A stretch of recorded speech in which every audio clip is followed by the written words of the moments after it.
Puji Tuhan. Kita kembali diingatkan oleh Tuhan di minggu ini tentang manusia baru, mengenakan manusia baru. Ya, kita sudah mendengar beberapa hari dari Bapak Gembala, dari teman-teman rekan pengkhotbah, dan kita sudah banyak dilengkapi. Saya akan sedikit mengulang dan juga mengingatkan kembali bahwa perkara menggunakan manusia baru itu, seperti yang Bapak Gembala katakan dan sampaikan, tidak mudah. Tidak mudah. Karena kalau kita lihat, memang Tuhan itu punya rencana yang indah untuk kita semua.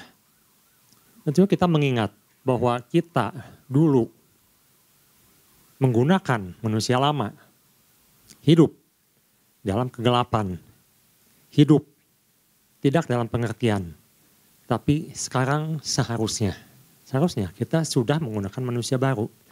Nah, tetapi kok Tuhan ingatkan kembali bahwa menjadi manusia baru itu ternyata tidak mudah. Dan mungkin kita jangan-jangan sekarang ini masih menggunakan manusia lama. Coba kita perhatikan waktu Tuhan memanggil bangsa Israel dari Mesir, mereka diperbaharui. Mereka dibawa keluar menuju satu tanah Kanaan. Suatu tanah yang subur, yang luar biasa. Itu adalah rencana Tuhan. Tuhan ingin mereka menikmati sesuatu yang baik, yang indah, di mana mereka boleh bersekutu dengan Tuhan di tanah yang baru itu, menikmati. Nah, tapi persoalannya, sewaktu tinggal di Kanaan, apakah mereka melakukan apa yang Tuhan inginkan? Apakah mereka sudah menggunakan manusia baru? Atau masih hidup dengan menggunakan manusia lama? Itu yang Paulus ingatkan juga di Perjanjian Baru. Apakah kita sudah menggunakan manusia baru? Nah, pagi hari ini kita akan lihat ada 3 bagian di mana kita Tuhan ingatkan harus bisa sadar, jangan-jangan kita ini merasa sudah menggunakan manusia baru, tapi sebenarnya belum, atau masih sering ganti-ganti. Nanti pakai manusia baru, nanti pakai manusia lama, terus-menerus seperti itu. Mari kita lihat. Saya beri judul pagi hari ini, apa yang saya renungkan, yang saya berikan, saya siarkan adalah jangan pernah lepaskan manusia baru. Sewaktu Israel hidup di Kanaan, kita lihat apa yang terjadi. Seharusnya dalam satu pengertian di mana Tuhan keluarkan mereka dari Mesir, itu Tuhan katakan, kuduslah engkau, karena aku kudus. Dan itu diulang kembali di Perjanjian Baru, bahwa kita sebagai umat Tuhan, kita harus kudus. Mari kita lihat sedikit lebih luas. Mungkin selama ini kalau kita dengar kata kudus, oh saya sudah tidak merokok, saya tidak berzina, saya tidak melakukan anu dan anu. Tapi kalau kita perhatikan, kata kudus sendiri dalam bahasa Ibrani kados, itu artinya dipanggil keluar atau dipisahkan, terpisah. Kalau dalam Perjanjian Lama, eklesia atau gereja Tuhan dipanggil untuk keluar. Keluar dari mana? Keluar dari dunia. Bangsa Israel dipanggil keluar atau dipisahkan dari Mesir, dari Kanaan. Makanya Tuhan berikan kitab Imamat, di mana Tuhan uraikan bagaimana cara kehidupan yang baru yang Tuhan inginkan, yang di mana ternyata di kitab Imamat itu jelas sekali cara hidup, gaya hidup, di mana sesuatu yang sangat berbeda dengan apa yang orang Kanaan biasa lakukan. Nah, jadi kita bisa melihat di sini Kalau kita merasa sudah memakai manusia baru, dimana Tuhan katakan kuduslah engkau karena aku kudus, berarti kita seharusnya sudah berbeda dengan dunia, dengan cara dunia.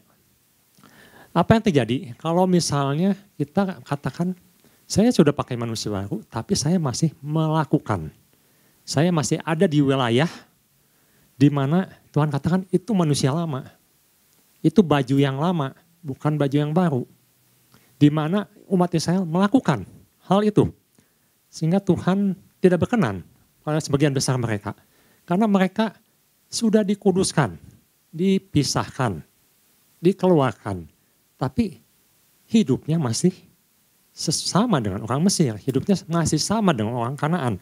Nah ini tentunya jadi sesuatu yang berbahaya. Jadi bagian pertama ini Tuhan ingatkan ketika Tuhan katakan kuduslah kamu karena aku kudus. Maka kita mulai mengintrospeksi. Mari kita lihat di Efesus pasal 4 ayat 19. Apa yang terjadi jika kita melakukan hal seperti ini? Perasaan mereka telah tumpul sehingga mereka menyerahkan diri kepada hawa nafsu. Mengajarkan dengan cara segala macam kecemaran. Ternyata masih ada hawa nafsu, masih ada kecemaran. Dan ini juga sempat terjadi di jemaat Korintus waktu itu. Di mana Paulus mengatakan orang dunia pun tidak melakukan hal seperti itu. Kamu, anak-anak Tuhan, mengikut Kristus, melakukan yang lebih buruk dari mereka. Lebih dari mereka.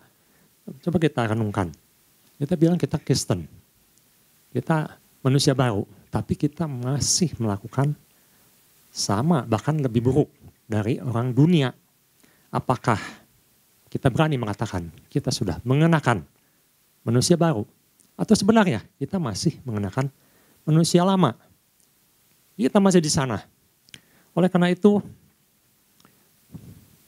Yohanes mengingatkan kita. Mari kita lihat 1 Yohanes pasal 3 ayat 6.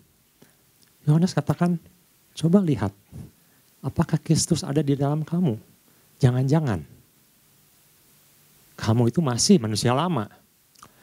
Karena itu setiap orang yang tetap berada di dalam dia, yang sudah menggunakan manusia baru, tidak berbuat dosa lagi. Terjemahan yang lebih tepat, tidak terus-menerus berbuat dosa lagi. Setiap orang yang tetap berbuat dosa atau yang terus-menerus berbuat dosa, tidak melihat dan tidak mengenal dia. Ini sangat-sangat keras. Kalau kita masih terus-menerus menggunakan baju yang lama, tetapi kita merasa sudah memakai manusia yang baru, padahal gaya hidup, karakter, kebiasaan, tindakan, pemikiran masih menggunakan manusia lama, masih kompromi dengan dunia, masih main-main dengan yang di dunia. Ya, saya kira kita semua sudah dari sana. Tapi kalau ada yang masih, coba introspeksi lagi. Karena saya melihat sendiri, ada orang yang bilang, saya Kristen. Nanti kita lihat bedanya ya, Bapak Gembala sudah jelaskan, Kristen dan murid itu berbeda. Dia bilang, saya sudah Kristen, tapi dia masih bermain-main di area gelap. Memanggil arwah, berhubungan dengan medium. Ini real, saya saksikan sendiri. Apakah dia beribadah? Ya, setiap minggu ke gereja, setiap minggu beribadah, tapi masih melakukan hal seperti itu. Dan Paulus katakan di 2 Korintus pasal 13 ayat 5, coba cek dirimu, coba cek diri kita, apakah Kristus ada di dalam kamu? Kalau Kristus ada di dalam kamu, mengapa kamu masih menyentuh atau memakai pakaian lama itu, manusia lama itu? Bahkan, kemarin saya dengar berita juga, itu saya juga mensiarkan, di Los Angeles katanya, para politikus, artis, mereka hampir sebagian besar melakukan berhubungan dengan okultisme. Mungkin beberapa dari mereka mengaku saya Kristen, pakai salib besar, kalung salib besar di ontinnya. Tapi masih bermain-main dengan kuasa gelap. Dan tentunya ini suatu yang sangat menyedihkan kalau orang mengaku saya Kristen, tapi saya melakukan manusia lama. Dan itu harus bertobat, karena itu Kalau sampai ada yang belum mengerti, belum bisa, ya saya sarankan ikutilah pengajaran yang sudah disediakan tentang kerajaan, dua kerajaan, dan itu akan dijelaskan dengan sangat jelas oleh Bapak Gembala bahwa bermain-main di area itu artinya kita sebenarnya belum ada Kristus. Dengan kata lain, kita masih manusia lama. Itu satu level yang boleh katakan seharusnya sudah tidak ada. Dan saya percaya saudara di sini sudah tidak lagi ada di sana. Nah, tapi ini baru level pertama, baru awal. Di mana Tuhan katakan sekarang kamu sudah keluar, dipisahkan dari kegelapan, sudah dipisahkan dari dosa yang maut. Dan kamu sekarang sudah ada di dalam terangnya yang ajaib. Kamu sudah dikuduskan, kamu sudah diperbaharui. Kamu sekarang eklesia, sudah dikeluarkan dan menjadi gereja Tuhan, manusia baru. Tapi sekarang kita lanjutkan bahwa kita tidak diam di sana. Kadang-kadang ketika kita menjadi manusia baru, kita masih lepas pasang. Bapak Gembala katakan kadang-kadang pakai manusia baru, kadang-kadang pakai manusia lama. Jadi rupanya menjadi manusia baru itu perlu perjuangan. Inilah sebenarnya pertempuran itu untuk anak-anak Tuhan dimulai. Ibu Bapak tentu pernah atau sering menyaksikan mana sebenarnya kita ini bangsa yang bukan bangsa yang bodoh, kita ini bangsa yang hebat. Kita tuh bisa, negara kita tuh bisa bikin sesuatu yang negara lain, negara maju bisa lakukan. Tapi perhatikan, bisa buat, bisa bikin sesuatu yang hebat, tapi umurnya tidak panjang. Mengapa? Karena untuk membuat saja itu orang bisa, tapi untuk memelihara, untuk memperjuangkan, untuk tetap membuat yang dikarya itu tetap cantik, itu perlu perawatan, itu perlu pemeliharaan, itu perlu perjuangan. Nah, di mana negara kita masih lemah di sana. Jadi bikin bisa, tapi mungkin setengah tahun, setahun, 2 tahun ke depan, rusak semua, hancur. Jadi itu sama dengan kehidupan kita sebagai anak-anak Tuhan. Kita lihat di 2 Petrus pasal 1 ayat 5. Di mana di sini perjuangan itu baru dimulai. Ketika kita dikuduskan, ketika Tuhan pindahkan kita. Tuhan berikan iman, Tuhan berikan kekuatan, Tuhan berikan Roh Kudus. Perjuangan ini baru dimulai. Itu ada perjuangan saudara dan saya. Dan kita mulai masuk wilayah yang disebut dengan menjadi murid. 2 Petrus pasal 1 ayat ke-5. Justru karena itu kamu harus dengan sungguh-sungguh berusaha untuk menambahkan. Tidak diam, tidak puas hanya dengan menggunakan jubah yang baru, manusia yang baru. Karena Petrus katakan bukan itu baru awal. Itu baru kamu tuh baru pindah. Kamu tuh baru dikasih jubah yang baru. Sekarang tuntutannya itu harus dipenuhi. Perjalanannya harus dilalui. Dengan cara bagaimana? Sungguh-sungguh berusaha untuk menambahkan kepada imanmu. Iman saja sekarang harus ditambahkan dengan kebajikan. Dan kepada kebajikan pengetahuan. Nah, ini menarik. Sekarang pertanyaannya untuk saya, Ibu, Bapak, Saudara, sudahkah kita menambahkan pengetahuan? Pengetahuan apa? Pengetahuan tentang Kristus. Pengetahuan tentang firman Tuhan. Karena begini, di Petrus atau di kitab Petrus mengingatkan bahwa umat Tuhan ketika sudah menggunakan manusia baru, diingatkan bahwa iblis tidak tinggal diam. Iblis seperti singa yang mengaum-ngaum, siap menekam. Dan dia akan membuat kita supaya kita kembali menggunakan manusia lama. Dia akan berusaha, dunia akan berusaha membawa kita kembali. Sebagai analoginya, orang Israel tinggal di Kanaan, tanah yang sangat subur. Mereka mulai menikmati dan mereka mulai berkompromi dengan penduduk Kanaan. Rupanya kenikmatan dan kesuksesan itu mulai menarik mereka. akhirnya mereka ada yang kembali menyembah Molok, menyembah Baal. Mengapa bisa begitu? Karena rupanya menggunakan manusia baru itu bukan cuma status. Bapak Gembala sudah jelaskan, itu bukan cuma status, tapi perjuangan. Perjuangan.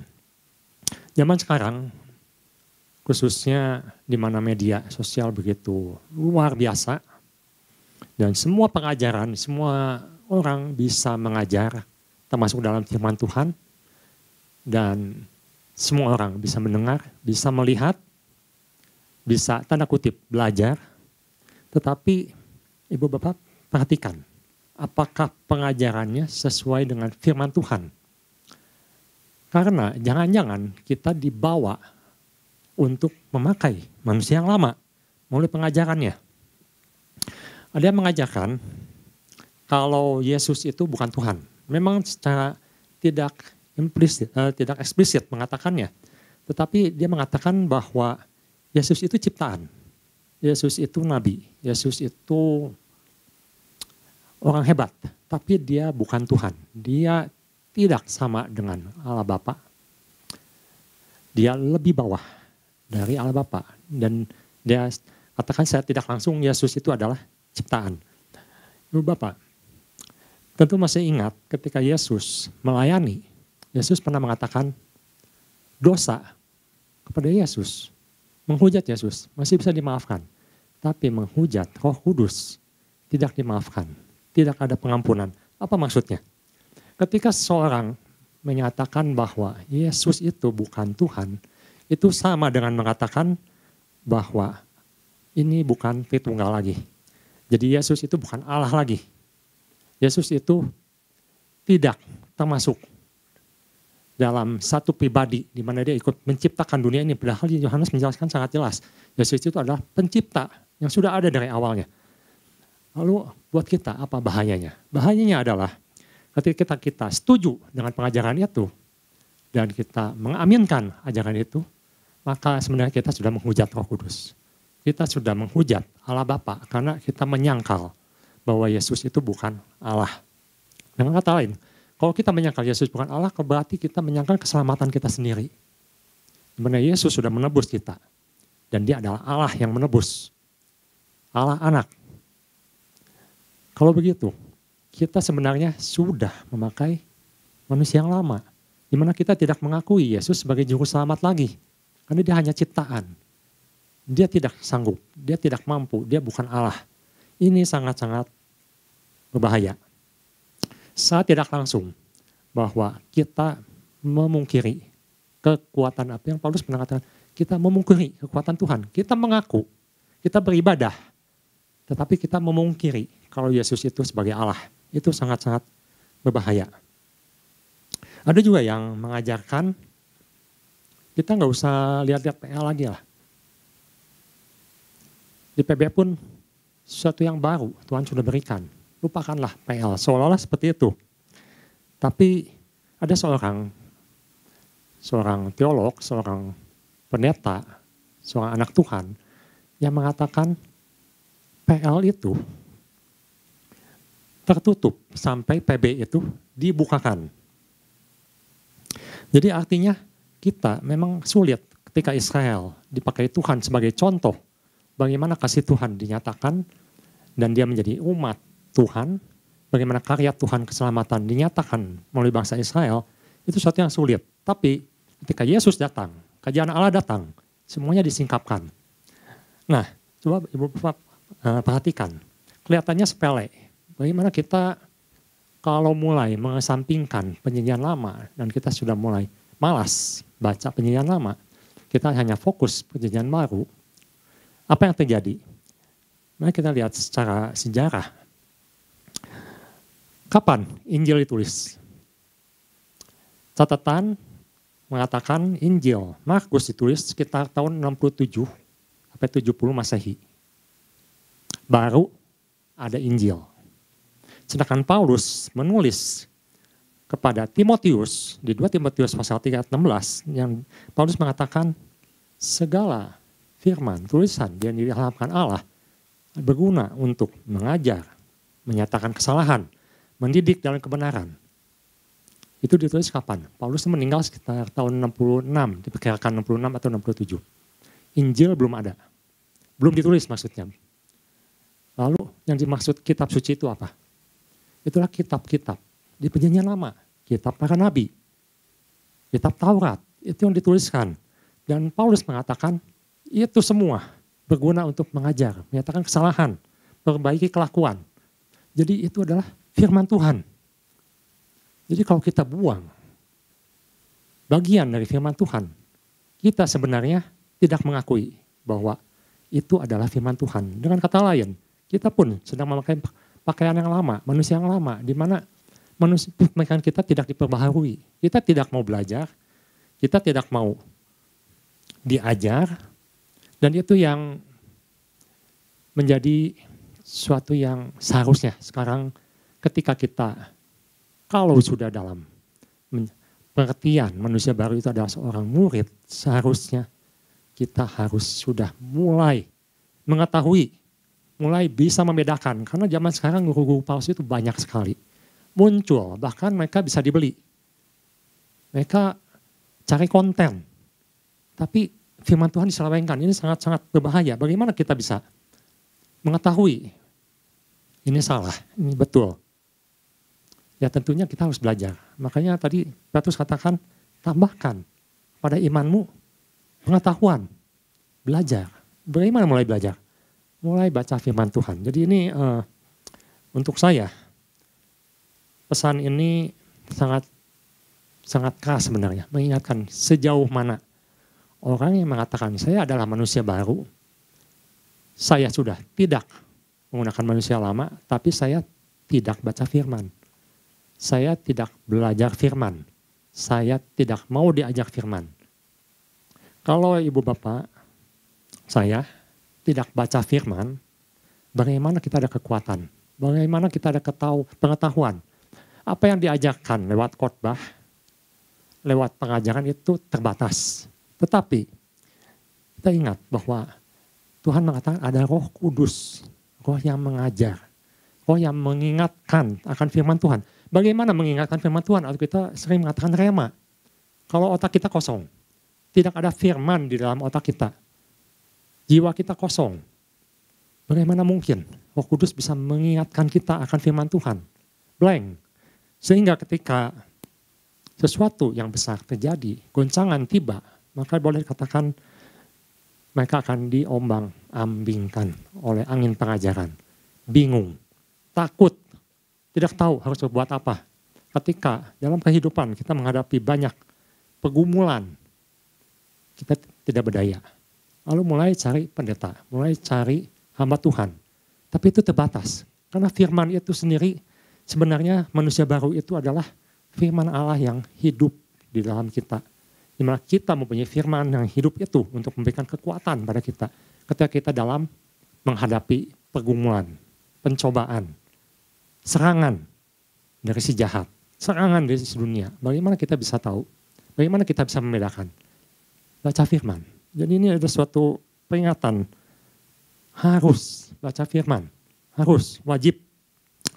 Jemaat Berea, mereka mendengarkan pengajaran Paulus. Mereka cek, apakah benar pengajaran Paulus? Artinya mereka baca kembali. Mereka meneliti kembali firman Tuhan. Kitab-kitab nabi-nabi, tulisan nabi-nabi, mereka cek kembali. Jangan-jangan Paulus ini sesat. Dia cek kembali, apakah benar yang diajarkan oleh Paulus. Nah disinilah yang sebenarnya perjalanan kita ini dimulai. Sebagai seorang murid. Sebagai seorang murid, mungkin kita masih ganti-ganti. Manusia lama, manusia baru. Yang disebut dengan perjuangan. Atau istilah kerennya dalam teologi disebut dengan sanctification. Di mana Roh Kudus akan menguatkan kita, memperbaiki kita hari demi hari. Termasuk pagi hari ini, mari kita belajar, diingatkan kembali. Ada satu quotes yang mengatakan bahwa zaman ini adalah zaman yang membenci apa yang Tuhan suka dan suka apa yang Tuhan benci. Jadi yang Tuhan suka itu mereka tidak suka. Apa yang mereka suka adalah Tuhan yang tidak suka. Oleh karena itu kita tidak aneh kalau melihat ada orang mengolok-olok firman Tuhan, mengolok-olok Tuhan. Itu ada sesuatu yang vulgar. Tapi yang berbahaya kalau kita tidak sadar. Kalau kita sedang diajar untuk mengolok-olok Tuhan. Kita sedang diajar untuk hidup dengan gaya Kanaan. Kita sedang diajar untuk hidup menggunakan manusia lama lagi. Dan kita merasa fine-fine saja, kita merasa baik-baik saja. Karena itu yang bagian kedua ini mengingatkan kita hati-hati. Kita sekarang adalah murid. Sebenarnya kalau kita lihat semua pengajaran yang tidak benar itu dari zaman dahulu sudah ada. Dari semenjak Kristus menyatakan memberikan Injil dan mereka mulai bergereja, menjadi gereja mula-mula, ajaran-ajaran sesat ini sudah muncul. Di zamannya Paulus ada, zamannya Yohanes ada, makanya mereka mengingatkan. Ada juga yang mengajarkan bahwa suatu pengajarannya menyatakan bahwa Yesus itu adalah Allah Bapa. Yesus itu adalah Allah Roh Kudus. Atau sekarang yang lebih kerennya sebutnya oneness. Saya sempat cek apa sih ajaran oneness. Jadi ajaran oneness mengatakan Yesus itu Allah Bapa. Yesus itu Allah Roh Kudus. Wah kelihatannya keren ya. Kita mungkin oh iya betul-betul Yesus itu Allah Bapa. Yesus itu Allah Kudus. Itu kan satu kesatuan. Tapi ini sesuatu yang keliru, sesuatu yang salah, sesuatu yang berbahaya. Di mana kita mengatakan bahwa Tuhan itu satu, tapi dalam firman Tuhan mengatakan Tuhan itu satu dalam 3 pribadi. Tetapi dia mengajarkan Tuhan itu satu dalam 1 pribadi. Ini sangat-sangat berbeda. Dan tentunya kalau kita ikut belajar di sana, ada di sana, secara tidak langsung kita menyangkal bahwa Tuhan itu 3 pribadi. Dan ini menjadi berbahaya. Dan ada efek sampingnya, banyak nanti. Diselewengkan. Bahkan ada yang mengajarkan kalau Mesias sudah datang.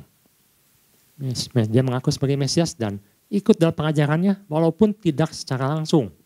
Dan ini sedang tren dari Korea. Bagaimana kita sebagai murid? Apakah kita akan hanya mengaminkan, hanya ya betul.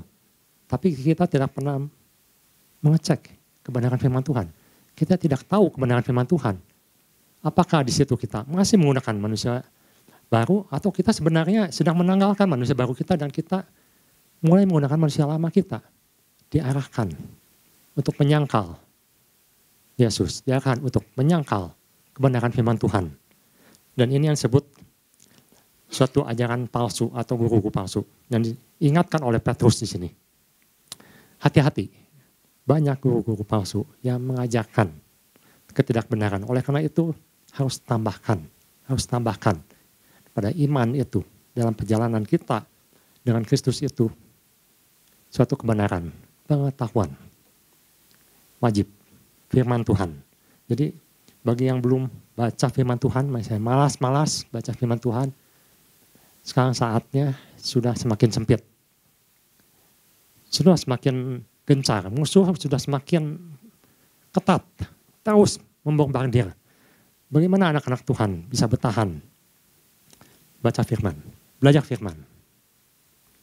Bagian ketiga, mari kita lihat di Efesus pasal 4 ayat 14.